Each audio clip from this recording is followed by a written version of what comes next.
శ్రీమాత్రే నమః. జూలై 6 తొలి ఏకాదశి చాలా శక్తివంతమైనది.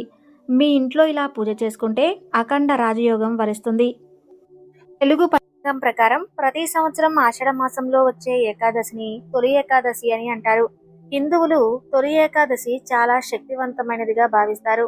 ఈ పవిత్రమైన రోజును శ్రీ మహావిష్ణువుకు అంకితం చేయబడింది. అయితే ఈ సంవత్సరం జూలై 6వ తేదీన ఆదివారం రోజు తొలి ఏకాదశి వచ్చింది. ఇంతటి శక్తివంతమైన తొలి ఏకాదశి రోజున ఎవరైతే మీ ఇంట్లో పూజ చేసుకుంటారో వారికి విష్ణుమూర్తి అనుగ్రహం వల్ల మీ జీవితంలో ఎలాంటి కష్టాలు లేకుండా సుఖ సంతోషాలతో అష్టైశ్వర్యాలతో జీవిస్తారు.